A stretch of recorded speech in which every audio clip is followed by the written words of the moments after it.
नमस्कार, NMF news पर आप सभी का बहुत स्वागत। मैं हूं आपके साथ अभिषेक कुंडी।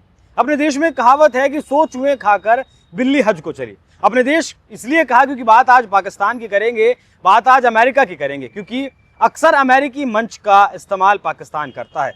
पिछले दिनों याद होगा आपको, आसिम मुनीर ने अमेरिका का मंच इस्तेमाल करके भारत को धमकी दी थी।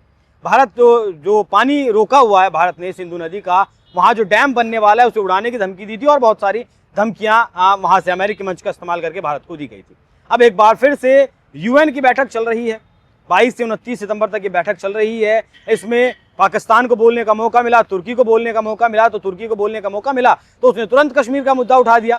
अब पाकिस्तान को बोलने का मौका मिला, उसने भारत के खिलाफ जहर उगलना शुरू कर दिया।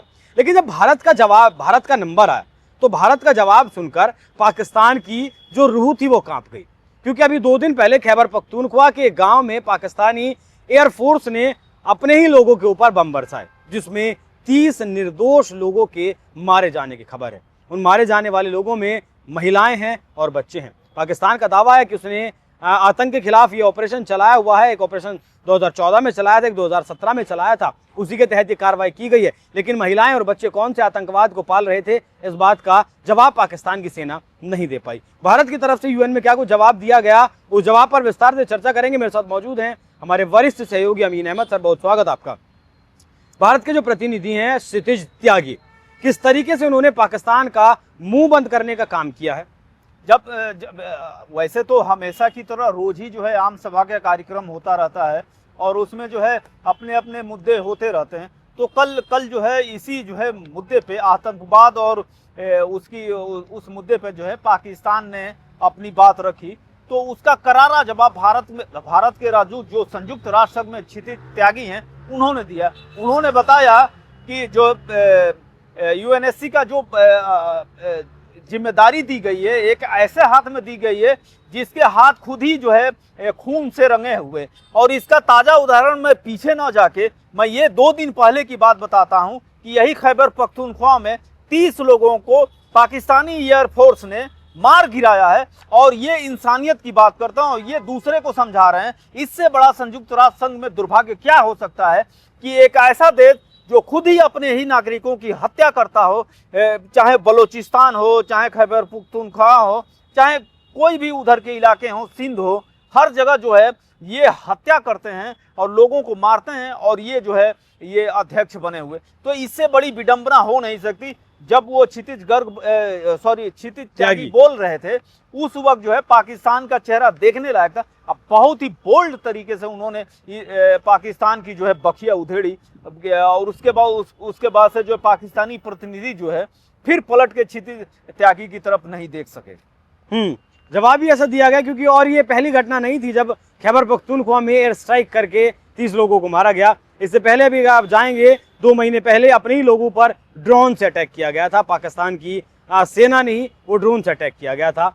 और इसके जवाब में अब मुझे ऐसा लगता है कि पाकिस्तान अब गृह युद्ध से जूझने वाला है, क्योंकि कल ही की बात है जब हमने चर्चा की थी, मीर बलोच का एक ट्वीट आया रक्षा मंत्री राजनाथ सिंह के बयान के समर्थन में कि 6 करोड़ लोग आपके साथ हैं, पीओके का जल्दी आपके यहाँ विलय होगा और बलूचिस्तान भी आज़ाद होगा। और आज ही की बात है जब एक बार फिर से जो 11 मार्च 2025 को मुजफ्फर एक्सप्रेस का हाईजैकिंग की गई थी बीएलए के द्वारा, आज उसे उड़ा दिया गया। 6 उसके डब्बे पटरी से उतर गए।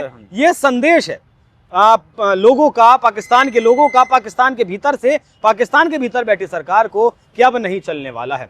आतंकवाद को पालने का काम पाकिस्तान ने किया है। इस बात को पाकिस्तान ने इंटरनेशनल लेवल पर माना है और कहा है कि अमेरिका के कहने पर हमने आतंकवाद को पाला है। और वही आतंकवाद आज एक्यूजर पाकिस्तान के जो गले की हड्डी है वो बना हुआ, ऐसा कह सकते हैं। और क्या पाकिस्तान जिस तरीके से इंटरनेशनल बेइज्जती उसकी बार बार होती है भारत के यहाँ, तो क्या मानेगा, अपनी हरकतों से बाज आएगा? कुछ नहीं, वो वैसे ही है जैसे कुत्ते की दुम है जो वो नहीं हो पाती, सीधी नहीं हो पाती। ये वैसे इनके पास ना कोई फैक्ट्री है, ना इनके पास अपने बेरोजगार लोगों को जॉब देने के लिए कोई चीज़ है। ये दूसरे पे आश्रित रहते हैं, चाइना पे आश्रित रहते हैं, अमेरिका पे आश्रित रहते हैं। आप परसों ही आपसे इस बात की चर्चा चल रही थी कि CPEC और BRI के मामले में चीन इतना जलील करता है, पैसा तो देता है लेकिन इतना जलील करता है। दुनिया का सबसे बड़ा जलील और जलालत वाला देश पाकिस्तान है।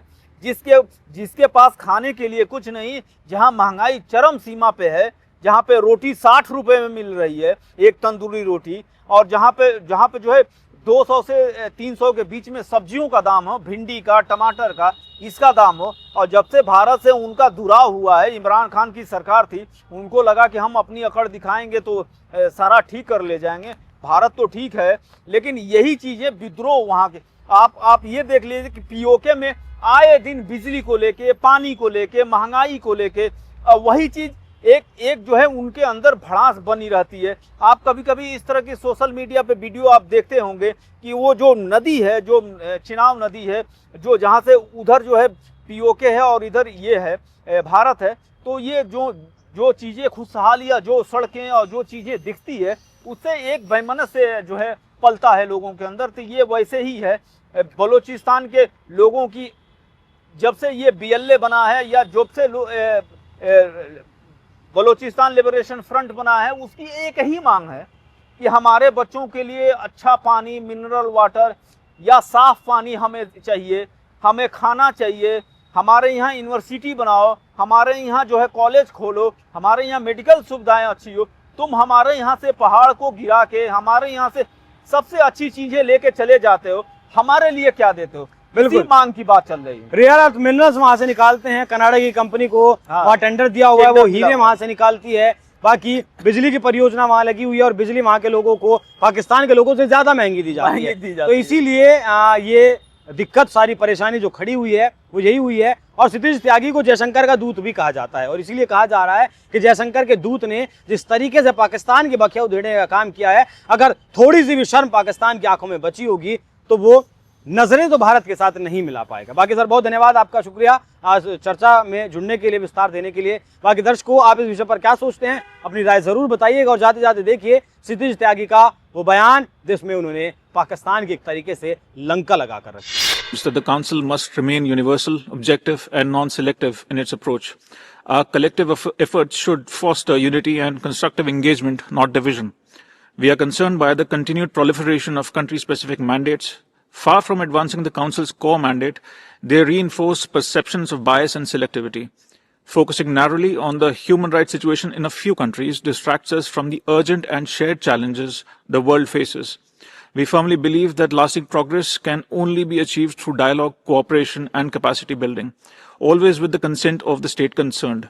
At a time when the world is struggling with multiple crises, the Council's work should be channelized into forging consensus through a non-politicized and forward-looking approach. Mr. Vice President, a delegation that epitomizes the antithesis of this approach continues to abuse this forum with baseless and provocative statements against India. Instead of coveting our territory, they would do well to vacate the Indian territory under the illegal occupation and focus on rescuing an economy on life support, a polity muzzled by military dominance, and a human rights record stained by persecution. Perhaps once they find time away from exporting terrorism, harboring UN-proscribed terrorists, and bombing their own people. I thank you.